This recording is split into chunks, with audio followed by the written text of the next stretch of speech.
ఇందాక వెళ్తుంటే ఆపారుగా, ఇప్పుడు వెళ్ళమంటే వెళ్తావా? అసలు నిజం చెప్పే వెళ్తాం. ఏంటా నిజం? ఏం లేదు బాబు, వాళ్ళేదో వాగుతున్నారు. మీరు పైకి వెళ్ళండి. ఎన్నాళ్ళం దాస్తా వదినా? ఏదో ఒక రోజు తెలియాల్సిందే కదా. ఇప్పుడు మీరు వెళ్ళకపోతే ఇక్కడికిక్కడే చంపి పాతేస్తాను. చంపేయండి, అదొక్కటే తక్కువ. ఆయన ఇంకెంత మందిని చంపుతారు? చంపటమే పనిగా పెట్టుకున్నారుగా. అన్నయ్య గారు,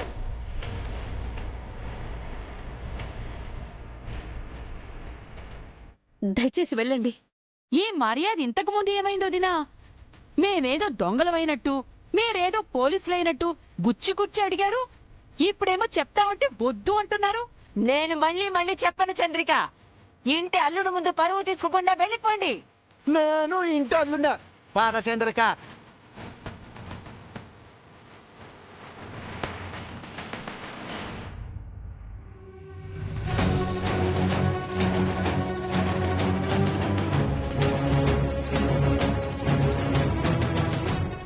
వాళ్ళంతే బాబు, ఎప్పుడు ఏదో ఒక గొడవ చేస్తూనే ఉంటారు.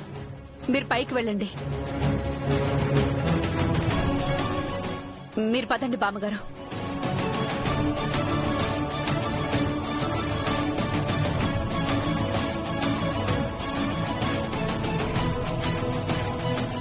నీ దగ్గర వీళ్ళేదో నిజం దాస్తున్నారు శశి. నీ పెళ్లి ఆగిపోవడానికి వీళ్ళు దాస్తున్న నిజానికి ఏదైనా సంబంధం ఉందా? నాకు కూడా సేమ్ డౌట్ వచ్చింది అన్నయ్య. Something is wrong. దీని గురించి ఎవరిని అడిగితే తెలుస్తుంది?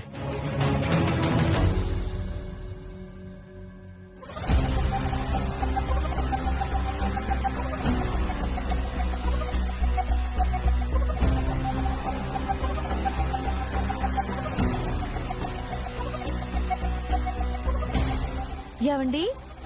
శశి వదినా, నువ్వెందుకు కిందకి వస్తున్నావు? ఏమైంది శశి? ఎందుకు జేజీ అరుస్తుంది? మీ చంద్రికామమ్మ ప్రసాద్ తాత ఎక్కడికో వెళ్ళొచ్చారు. ఎక్కడికి వెళ్లారు అని మీ జేజే కోప్పడి మీ అమ్మమ్మపై చేయి చేసుకుంది.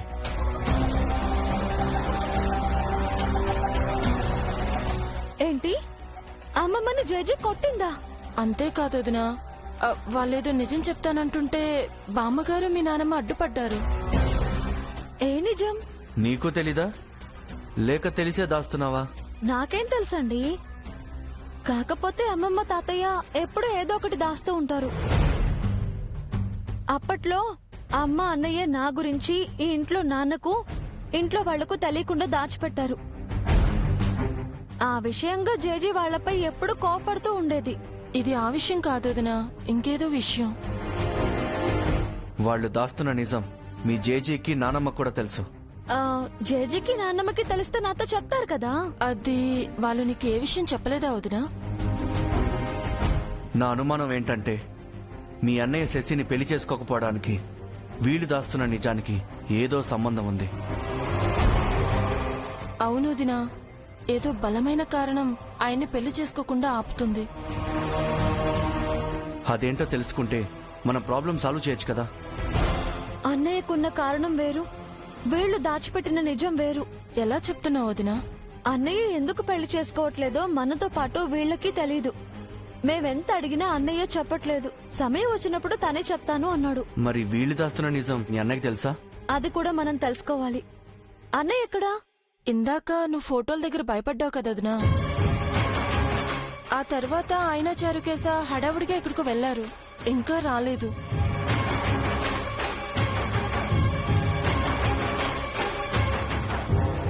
మీరెక్కడా మేమిక్కడా ఎందుకు?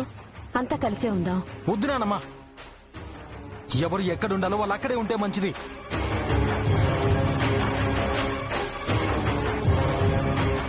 వీళ్ళు దాస్తున్న నిజానికి, నాకేదో అవుతుందన్న అన్నయ్య పడుతున్న టెన్షన్ కి, ఈ ఫోటోలకి, నాకు కనిపించిన నా ఫోటోకి ఏదైనా సంబంధం ఉందా?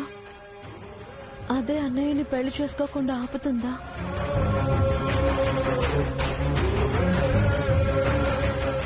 ఏమై ఉంటుంది?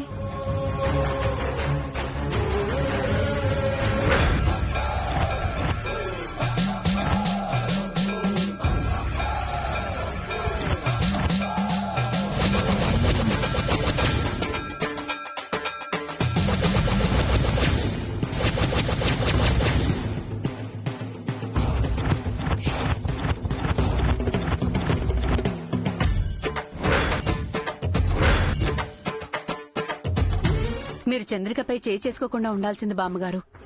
కాస్త తొందరపడ్డారేమో. లేదు కల్పన, ఇప్పటికే ఆలస్యం చేశాను. ఇక్కడ విషయాలను ఆ నిత్యకు చేరవేసే ఈ కృతజ్ఞులను ఎప్పుడో ఈ ఇంటి నుంచి తరిమేయాల్సింది. ఈ రోజు చెయ్యి చేసుకుంది, రేపింట్లో నుంచి వెళ్లిపోమంటుంది. రేపో మాపో కాటికి పోయేదానికి అంతుంటే ఈ ఆస్తి కోసం ఎన్నేళ్లుగానో ఎదురు చూస్తున్నా నాకెంతుండాలి? ఆస్తి విషయం పక్కన పెడితే మన ఆత్మ గౌరవాన్ని మంట కలిపింది మీ అమ్మమ్మ. అరే, చిన్న పిల్లలు పరాయి వాళ్ళున్నారని ఇంగిత జ్ఞానం కూడా లేకుండా మనల్ని ఇష్టానుసారంగా తిట్టిందే. మాటలతో చెప్తే పోయేది, చేయి చేసుకున్నారు. అది చాణక్య శశిలు చూశారు. పిల్లల ముందు జరిగిన అవమానాన్ని వాళ్ళు సీరియస్ గా తీసుకుంటారేమో బామ్మగారు. తీసుకుని ఏం చేస్తారు? ఇప్పటికే చెయ్యాల్సిన చెడు మొత్తం చేశారు, ఇంకా ఏం చేస్తారు?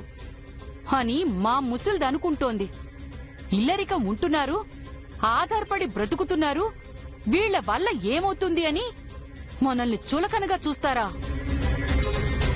మనం తలుచుకుంటే ఏమైనా చెయ్యగలమని వీళ్లకు తెలీదు. తెలిసేలా చేద్దాం చంద్రిక. ఏ పిల్లల ముందైతే మనల్ని అవమానించారో ఆ పిల్లలకే శాపం గురించి చెబుదాం. మనమేంటో తెలిసేలా చేద్దాం, తెగిచ్చేద్దాం. వాళ్ళు ఎంతకైనా తెగిస్తారు బామ్మగారు. పిచ్చోడి చేతిలో రాయిలాగా మనింటి రహస్యం వాళ్ల నోట్లో ఉంది. ఏ క్షణంలోనైనా వాళ్ళు నోరు జారి శాపం గురించి చెప్పేయొచ్చు. అంతదాకా వస్తే ఆ ఇద్దరు ప్రాణాలతో ఉండరు, నేనే చంపేస్తాను. అస్సలు విశ్వాసం లేని మనుషులను ఈ ఇంట్లో ఉండనివ్వడమే ఎక్కువ. ఏదో మంగాజేయుల దయవల్ల ఇన్నాళ్లు ఉన్నారు. మనకి ఇంకొకరి దయాదక్షిణ్యాలు అక్కర్లేదు పౌడ్రు. నేను ఇంటి ఆడపడుచుని, నాకు ఈ ఆస్తిలో వాటా ఉంటుంది. మనమేం దిక్కులేని వాళ్ళం కాదు.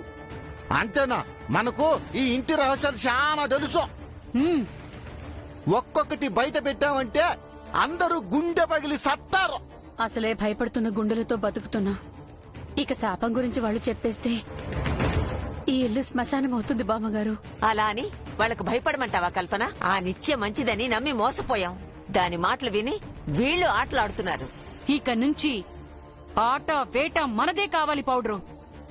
ఏ రోజైతే మన స్వప్న ఈ ఇంటి కోడలు కాలేదో ఆ రోజే ఇల్లు మనకి శ్మశానంతో సమానమైంది. ఈ ఇంటిని నిజంగానే శ్మశానంగా మారుద్దాం. మనల్ని మనుషులుగా గుర్తించని ఇంట్లో అసలు మనుషులే లేకుండా చేద్దాం. సాటి మనిషిని అవమానిస్తే ఏం జరుగుతుందో మన శత్రువులకి తెలిసేలా చేద్దాం. ఆ శాపం గురించి చాణక్యకు చెప్పుదాం. అసలే చాణక్య కోపంగా ఉన్నాడు. వాళ్ళు శాపం గురించి చెబితే తను ఎలా రియాక్ట్ అవుతాడో తెలీదు. మీరు కాస్త ఆలోచించాలి. ఇక ఆలోచించేదేం లేదు కల్పన. వీలైనంత త్వరగా చంద్రికా ప్రసాదులను ఇంటి నుంచి పంపించేద్దాం.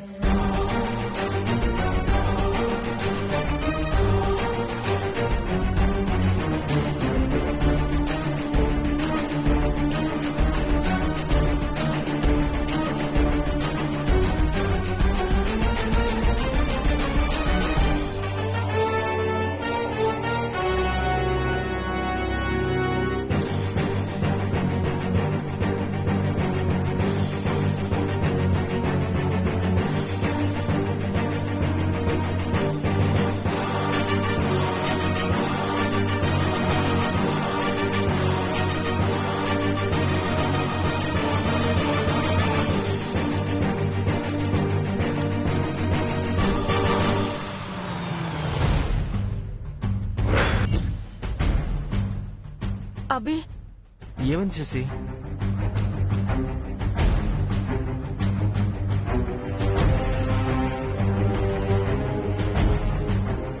ఏంటే నోరు లేస్తుంది?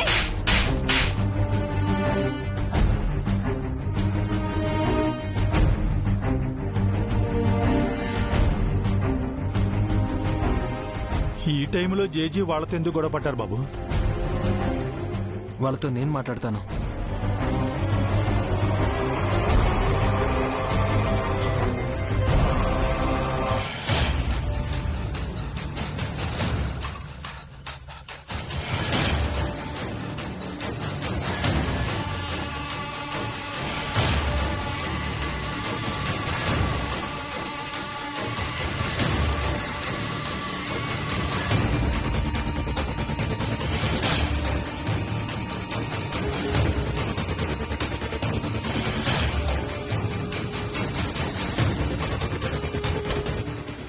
ఊపేస్తున్నాడంటే చంద్రిక కొంప తీసి కొట్టడుగా.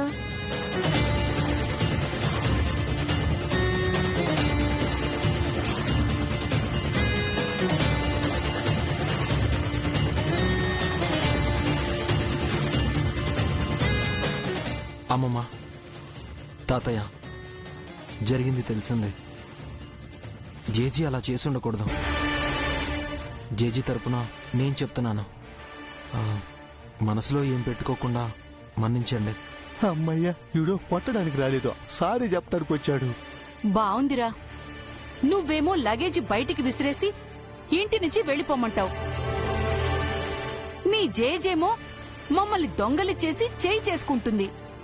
అందరికీ మేమే దొరికావా? వీడు మంచి మూడ్లో ఉన్నాడు, అనవసరంగా గెలుపుతుంది తెక్కల్ది. ఆ రోజు జరిగిన దానికి సారీ చెప్పాను కదా అమ్మమ్మ. ఈ రోజు జేజీ చేసిన దానికి కూడా సారీ చెప్తున్నాను. అందరి ముందు అవమానించి సారీ చెప్తే సరిపోతుందా? మా వయసుకు కూడా విలువివ్వకుండా ఆ చాణక్య శశిల ముందు మమ్మల్ని ఘోరంగా అవమానించింది. మేమేమన్నా గతి లేని వాడమా? అలా అని ఎవరన్నారమ్మమ్మ? ఇది మీలు కూడా, మీకు హక్కుంది. తన ఆ విషయం మర్చిపోయి మాట్లాడుతోంది. అంతా తనదే అన్నట్టు ప్రవర్తిస్తోంది. మేము ఇంటి విషయాలు బయటికి వెళ్లి ఎవరికో చేరవేస్తున్నామంట. మమ్మల్ని అనుమానిస్తోంది. ఓసని అమ్మ కొడుకు మాడ, ఇంకా చాలా ఆపే, వాడికి మళ్ళీ కోపం వస్తుంది. మేము ఇంటి మనుషులమేగా, మాకు బాధ్యత ఉంది కదా. ఈ ఇంటి గుట్టు నిన్నాళ్లు కడుపులోనే దాచుకున్నాం కదా. ఈ ఇంటికో శాపం ఉందని ఏనాడైనా ఎవరితో అయినా చెప్పావా? అంతెందుకు, ఆ శాపం గురించి నీకు తెలిసిపోయిందని, అది మాకు తెలిసిందని నీకు చెప్పానా? వామ్మో, ఇదేందే వీడి ముందు కుండ బద్దలు కొట్టిందే. శాపం గురించి నాకు తెలిసిందని మీకెలా తెలుసు? మాకంతా తెలుసురా. మాకు తెలియకుండా ఉండాలని నువ్వు పడుతున్న ఆరాటం, తపన అంతా తెలుసు. నువ్వు శశిని ఎందుకు పెళ్లి చేసుకోలేదో కూడా తెలుసు. అన్నీ తెలిసినా మేం మౌనంగానే ఉన్నాం కదా. చాణక్యకో, దివ్యకో, శశికో చెప్పడానికి మాకెంత టైం పడుతుంది? అయినా మేం ఎవ్వరికీ చెప్పలేదంటే మాకు బాధ్యత ఉన్నట్టే కదా. మేమి ఇంటి మనుషులం అన్నట్టే కదా.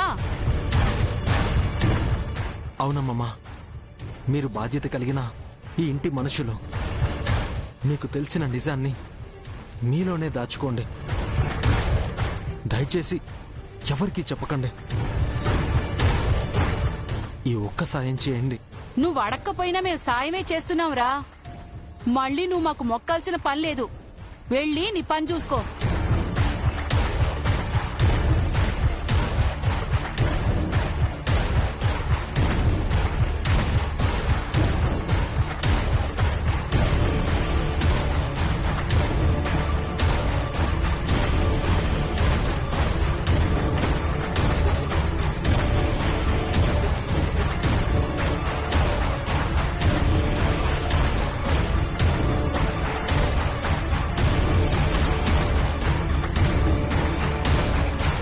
ఏంటి నీ మేనల్లుడు కొడుకు వచ్చి సారి చెప్పగానే మన పగా ప్లాను అంతా మర్చిపోయావా? శానికి ఎక్కువ శాపం గురించి చెప్పొద్దా? తప్పకుండా చెప్దాం. కానీ ఆ విషయం వీడికెందుకు చెప్పాలి? అంటే ఆ అభిని మనం మోసం చేస్తున్నామా? మనకి మనం న్యాయం చేసుకుంటున్నాం. చాణక్య కూడా శాపం గురించి మనం డైరెక్ట్ గా చెప్పకూడదు. ఇండైరెక్ట్ గా విషయం చేరవేయాలి. అర్థమైందే. మనమే శాపం గురించి లీక్ చేయాలి, కానీ మనమే చేసినట్టు ఓరికి తెలియకూడదు. అంతేగా? అంతే. టైం చూసి విషయం లీక్ చేద్దాం.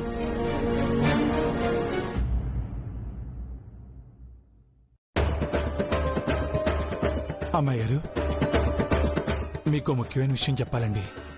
ఏంటో అంత ముఖ్యమైన విషయం? మీరు ఇక్కడే ఉన్నారా? ఇద్దరికి కలిపి ఒకేసారి చెప్పేస్తానండి. ఏంటి చారుకేశ? మీరు ఒక క్రతువు చేయాలండి. నదీ తీరంలో స్నానం చేసి పూజలు చేయాలి.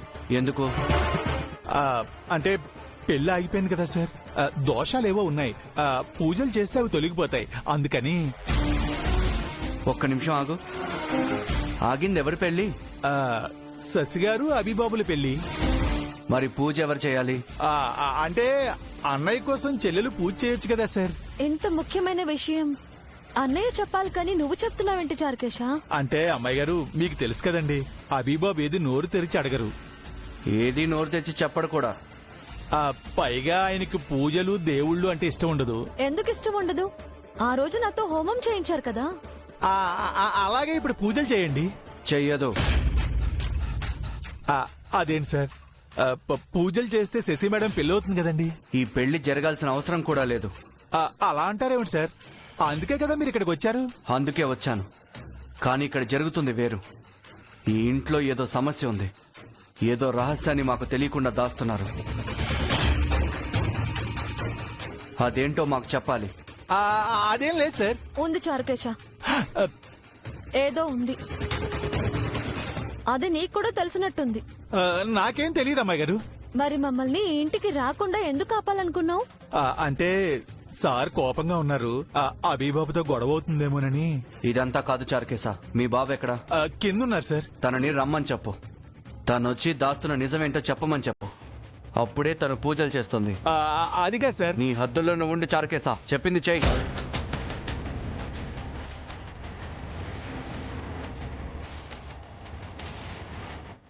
ఆయన మాటే నా మాట చారుకేశ. నిజమేంటో మాకు తెలియాలి. అప్పుడే మీరేం చేయమన్నా చేస్తాము. విన్నావుగా, వెళ్ళి మీ బాబుతో చెప్పు.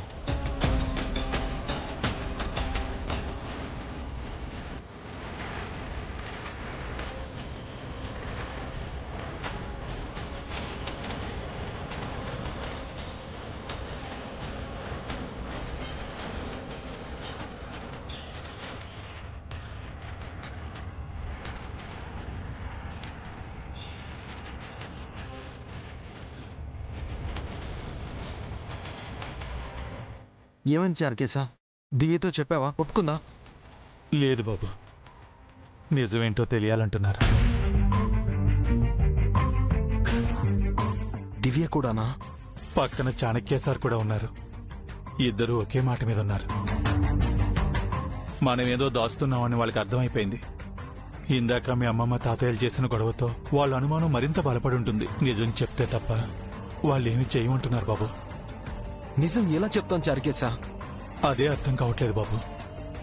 ఇప్పుడు పెళ్లి కూడా ముఖ్యం కాదని చాణక్య సార్ అంటున్నారు. మీరు శశి గారిని పెళ్లి చేసుకుంటాను అని అన్నా ముందు ఈ విషయం చెప్పాలి అంటున్నారు. ఉన్న 2 దారుల్లో ఒక దారి మూసుకుపోయింది బాబు. మిగిలింది శాపం గురించి చెప్పడం ఒక్కటే దారి. శాపం గురించి నేను చెప్పడమా? ఆ పని నేను చేయలేను చారుకేశా. అది ఎంత కష్టమో నాకు తెలుసు బాబు. ఇంకేం చేయడానికైనా వ్యవధి లేదు. మృత్యు గడియలు ముంచుకొస్తున్నాయి. క్షణ క్షణానికి అమ్మాయి గారు చావుకు దగ్గరవుతున్నారు. మనకున్న ఒక్క పరిష్కారం వదులుకుంటే పరిస్థితి చేజారిపోతుందేమో. ఆలోచించండి.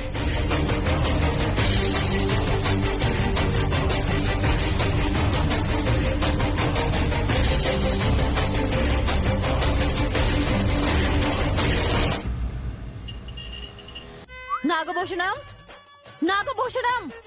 లేడు, బయటికి వెళ్ళాడు. నేనే పంపించాను. ఎందుకు? ఒక చిన్న ఫేవర్ అడిగాను, దానికి వెళ్ళాడు. నాగభూషణం నా పిఏ. తనకి నీ పనులు ఎందుకు చెప్తున్నావు? ఇంకా నాని ఏంటి నిత్య? మన అను, ఇది మన ఇల్లు, ఇది మన ప్రాపర్టీ. నాగి మన ఇద్దరు పిఏ, అంత మన ఇద్దరిదే. అలా ఎన్నటికీ జరగదు. ఒకే డైలాగు ఎన్నిసార్లు చెప్తావు? బోర్ కొట్టదా నీకు? నేను నిన్ను ఇన్నన్నా నీకు సిగ్గు అనిపించడం లేదా? అనేది నువ్వే కదా. ప్రేమతో భరిస్తాను. చూడు, ఇదంతా నాకు ఇబ్బందిగాను చాలా ఇరిటేటింగ్ గాను ఉంది. నీకు ఎంత మనీ కావాలో చెప్పు, విసిరేస్తాను. మా ఇంట్లో నుంచి వెళ్ళిపో. నాకు డబ్బొద్దు. గడిచిపోయిన నా కాలాన్ని తిరిగి లేదా గడపబోయే కాలాన్ని నీతో షేర్ చేసుకుని నువ్వు అన్నావు అనుకో, ఈ క్షణం నుంచి మనం టైంని షేర్ చేసుకోవచ్చు. నాగి ఇంకో గంట ఇంటికి రాడు. మనం ఏమైనా చేసుకోవచ్చు. ఏమంటా? ఛీ! చాలా అసహ్యంగా మాట్లాడుతున్నావు. ఆ చంద్రిక ప్రసాద్ల ముందు కూడా చాలా ఓవర్ యాక్షన్ చేశావు. నీకు ఎబ్బెట్టుగా అనిపించట్లేదా? నా మాటలకే నీకు అసహ్యంగా ఎబ్బెట్టుగా అనిపిస్తే మరి నీ చేతలకు నిన్ను నేనెంత అసహించుకోవాలి? ఈ ప్రపంచం ఎంత ఎబ్బెట్టుగా చూడాలి? నేనేం చేశాను? ఓహో, ఇప్పటి వరకు ఎన్ని చేశావో గుర్తులేదా? కన్న తల్లిని చంపావు, తోడబుట్టిన దాన్ని చావుకి కారణమయ్యావు, ప్రేమించిన వాడిని పొట్టన పెట్టుకున్నావు, తల్లి స్థానంలో ఉండి అక్క పిల్లల్ని అభిమానించడం మానేసి వారిని అంతం చేయాలనుకుంటున్నావు. ఇంతకంటే వికృతమైన, దారుణమైన, కిరాతకమైన మనిషి ఈ భూమి మీద ఉండడు. Excuse me, that's my personal. Oh, personal? You mean వ్యక్తిగతం?